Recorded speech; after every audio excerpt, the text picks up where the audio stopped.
E Jesus condenou muito esses homens. Ele disse: olha, vocês estão preocupados com o exterior, vocês por fora, vocês são como sepulcros caiados, por fora vocês são lindos, mas por dentro vocês são cheios de defunto. Ou seja, você tem uma aparência de crente, você tem roupa de santo, cabelo de santo, mas por dentro você está podre. E quantas pessoas a gente vê assim, né?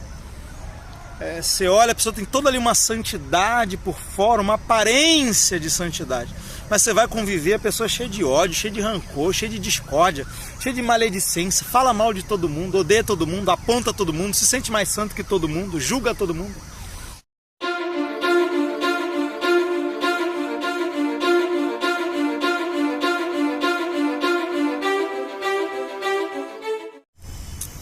Graças e paz, amados. Hoje eu queria conversar com vocês sobre o que é santidade, verdadeira santidade. Existem coisas que se parecem com santidade, né? Por exemplo, quando Jesus estava aqui, os fariseus aparentemente eram aqueles que estavam defendendo a santidade, vivendo em santidade, e foram justamente as pessoas que Jesus mais combateu. E aí você percebe que aquilo que eles viviam, na verdade, Jesus considerou como algo muito mais errado e pecaminoso do que o próprio comportamento daqueles que, na época, realmente estavam vivendo no pecado, né? Quer dizer, os fariseus também estavam vivendo em pecado, só que a santidade deles era o pecado deles. Danilo, como assim? É possível que a minha santidade seja o meu pecado? Sim. Dependendo da intenção com a qual você tem uma performance exterior, algo que você está fazendo de bom pode ser, na verdade, muito ruim. Por isso que a Bíblia diz que Deus falou com Israel que as obras deles, as boas obras deles, as obras de justiça deles, no caso, para ele era como trapos de imundícia, fedia diante das suas narinas. Ou seja, imagina o que é você dar uma esmola, fazer uma caridade. Isso é algo bom. Você vê uma pessoa ali dando dinheiro para os pobres, você fala: nossa, que pessoa santa, que pessoa piedosa. E aí Deus olha e está fedendo nas minhas narinas. Por quê? Porque a intenção do coração da pessoa, só Deus se conhece. E às vezes a pessoa está fazendo aquilo ali para aparecer, e era o caso dos fariseus. Eles davam esmola para aparecer, faziam orações em público para aparecer, se vestiam de um jeito para parecer mais santos do que os outros, se comportavam, né, como mais santos que os outros, excluíam as pessoas, se afastavam. Não, você é impuro, eu sou puro. E todo esse comportamento, por exemplo, eles se preocupavam com coisas mínimas da Bíblia e coisas muito importantes eles negligenciavam. Eles estavam preocupados ali com regras que muitas das vezes nem eram bíblicas, coisas que os anciãos de Israel inventaram, regras inventadas por homens, e eles perseguiam você se você não cumprisse aquelas regras. Olha, tem que lavar a mão, tem que lavar o copo, tem que lavar isso. E, obviamente que ali o assunto não é higiene. Claro que a gente tem que lavar a mão, claro que a gente tem que lavar copo, prato. Ali era rituais de purificação que eles criaram, inventaram. Ou seja, as 600 e poucas regras que já tinha na lei de Moisés não era suficiente, eles tinham que inventar mais. Isso parece com alguma coisa que a gente vê nos nossos dias? A gente já tem a Bíblia, né? Coisas que a Bíblia diz que é pecado, e ainda assim parece que tem gente que não está satisfeito, ainda quer inventar mais pecado. Não pode ver televisão, não pode usar calça, não pode jogar bola, não pode isso, não pode aquilo. Coisas que a Bíblia mesmo não diz, e era isso que eles faziam. E perseguiam qualquer um que não cumprisse ali as tradições, né?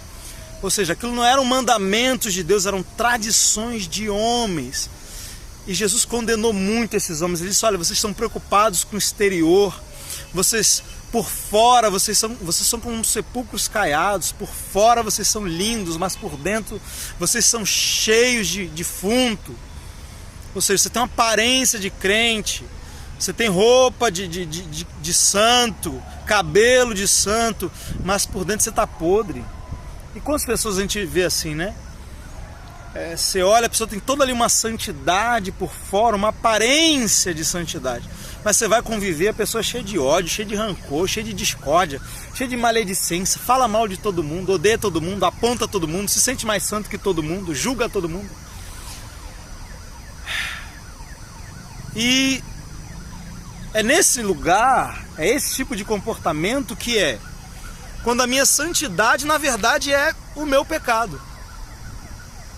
Jesus disse, olha, cuidado, porque se a luz que você tem, na verdade, são trevas, quão grandes são tais trevas?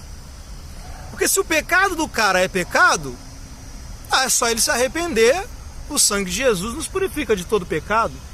Agora, quando o seu pecado é algo que você está chamando de santidade, se aquilo que você chama de santidade, na verdade, é religiosidade, justiça própria, hipocrisia, aí Jesus está dizendo, essas trevas são piores do que aquelas trevas que todo mundo está vendo que é trevas. Porque o publicano, a prostituta, todo mundo sabia que o que eles faziam era pecado mesmo, mas os fariseus não, todo mundo olhava e ali estão os homens de Deus.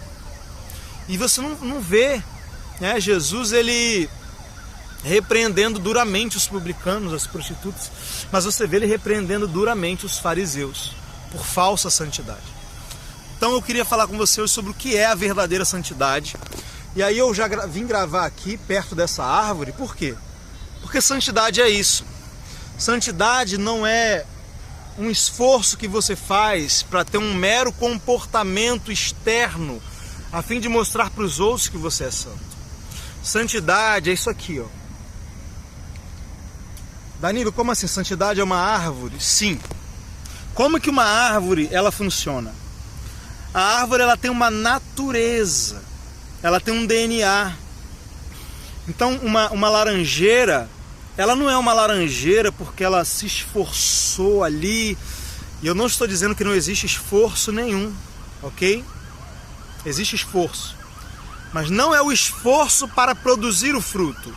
O esforço que existe na verdadeira santidade é aquele que você faz para orar, sabe? É quando você não está com vontade de orar e você vai orar a si mesmo. É quando você não está com vontade de ler a Bíblia, mas você lê a Bíblia a si mesmo. É quando você jejua. É quando você faz o que é preciso. É quando você se esforça para dizer para sua carne, não, você não vai ver Netflix agora, você vai orar. Esse esforço ele é válido. Eu ensino muito sobre ele aqui no canal. Procure o meu vídeo aqui no canal que se chama se você não se esforçar, você vai receber a graça em vão. Procure esse vídeo, você vai entender o que é o esforço que eu defendo. Agora, eu não creio no esforço para você cumprir regras. E ainda mais regras que nem estão na Bíblia, né, gente? Regras que nem estão na Bíblia. A maioria das regras que são impostas aí pelas denominações, você vai procurar na Bíblia e não tem. E assim, vou tomar muito cuidado agora quando eu falo tem na Bíblia, né? Porque tem muita coisa que tem na Bíblia e não é para nós. Como, por exemplo, as regras para Israel, as regras da antiga aliança, do Antigo Testamento. Aquelas regras que são para nós são as que os apóstolos deixaram, né? Que eles chamam de sã doutrina. Existe sim um padrão de vida cristã que os apóstolos deixaram ali. O marido ama a esposa como Cristo amou a igreja, a mulher deve se submeter ao marido, os filhos devem honrar os pais, os servos, os senhores. Tem todo um padrão ali de comportamento, sim, né? Paulo falou de comportamento.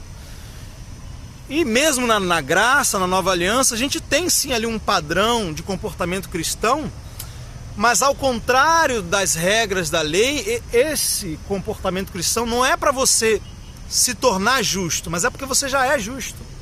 Então Deus te comprou, te lavou, te justificou e agora, Paulo vai dizer, ande de modo digno da vocação que você foi chamado.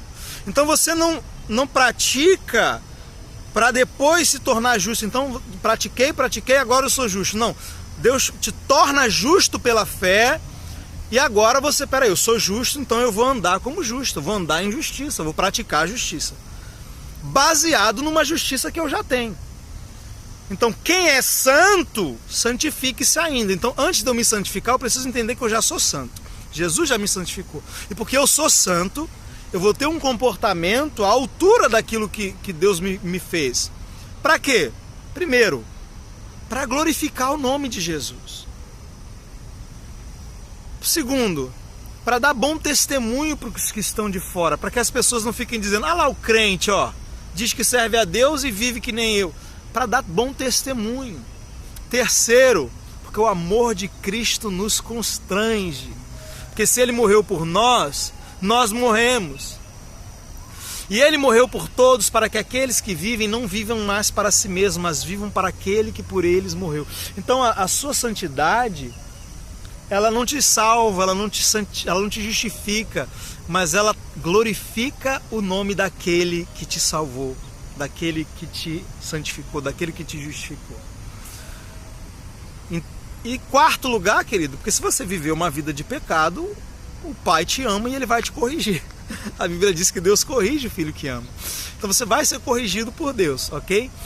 Mas você não vai ser justo, né? O que você pratica, andar em santidade não te faz justo, mas se tornar justo pela fé vai te levar a andar em santidade. Por quê? Porque quando você é justificado pela fé, você também recebe uma natureza, você se torna uma nova árvore. Antes você era uma árvore que só dava fruto podre. Agora o Espírito Santo veio morar em você, mudou a sua natureza e você pode dar os frutos do Espírito. Lá em Gênesis diz que a árvore dá frutos segundo a sua espécie. Então antes, Paulo vai dizer que nós estávamos mortos e éramos por natureza filhos da ira. Isso está em Efésios capítulo 2. Mas agora somos por natureza filhos de Deus. Então antes eu dava fruto de pecado, agora eu vou dar frutos de justiça. Mas Danilo, eu posso ainda dar frutos de pecado? Sim, porque seu corpo ainda não foi redimido. E aí a gente entra no que realmente é santidade. Que Paulo conversa ali, né, em Colossenses capítulo 2 e 3, onde ele diz, olha, se vocês morreram com Cristo, por que vocês se cercam ainda de regras, de ordenanças, como se ainda vivessem no mundo? Essas doutrinas humanas, né, porque eu já falei que existe sim um padrão de comportamento cristão da nova aliança, mas existem regras humanas. E existem regras que Deus deu, mas que ficaram lá na antiga aliança, não servem para nós hoje. E Paulo vai dizer que apenas observar e se esforçar para cumprir regras, no final do capítulo 2 de Colossenses ele diz, essas coisas têm aparência de santidade, de rigor, né? De falsa humildade, mas não tem poder nenhum para refrear os impulsos da carne, do corpo. E aí ele começa a falar no capítulo 3, para você renovar sua mente, olha, pensai nas coisas que são lá do alto, onde Cristo está sentado à destra de Deus. Ele diz, fazei morrer a vossa natureza terrena, a prostituição, a avareza, a idolatria, todas essas coisas, você tem que se livrar disso. Como? Agora, como que eu vou mortificar a minha carne? Porque se você deixar, a sua carne vai continuar produzindo as obras da carne. Mas o seu espírito, ele é como uma árvore. Ele tem uma natureza, a nova natureza que você recebe de Deus quando você nasce de novo, que se você alimentar essa natureza, vai crescer, né? Você vai crescer espiritualmente e você vai produzir os frutos do Espírito. E aí você vai ter verdadeira santidade, que é aquilo que brota de dentro para fora, não é apenas aquilo que você mostra por fora. Sim, vai ter mudanças externas, mas essas mudanças terão suas raízes num espírito regenerado e não no esforço da sua carne. Amém, querido? Então, como que eu faço agora para dar fruto? Paulo diz, andai no Espírito e você não vai cumprir as concupiscências da carne. Então a verdadeira santidade, ela vem através de um relacionamento. Romanos 8, se pelo Espírito mortificardes os feitos da carne, vivereis. É pelo Espírito, tendo comunhão com o Espírito Santo. me alimentando da palavra, orando em outras línguas, falando a língua do Espírito, adorando a Deus todos os dias. Jesus disse: se vocês permanecerem em mim e as minhas palavras permanecerem em vós, vocês vão dar muito fruto. Então, ao me alimentar, né, o que a árvore faz para dar fruto? Ela só se alimenta e cresce. Ela está ali plantada na terra, ela precisa da luz do sol, ela precisa dos nutrientes da terra. E a Bíblia diz que o homem que medita na palavra de dia e de noite é como uma árvore plantada junto aos ribeiros de água. Então eu preciso meditar na palavra, orar em outras línguas, ter um relacionamento íntimo com o Espírito Santo. E aí eu vou começar a crescer, eu vou começar a dar frutos. E esses frutos é o que a Bíblia chama de verdadeira santidade.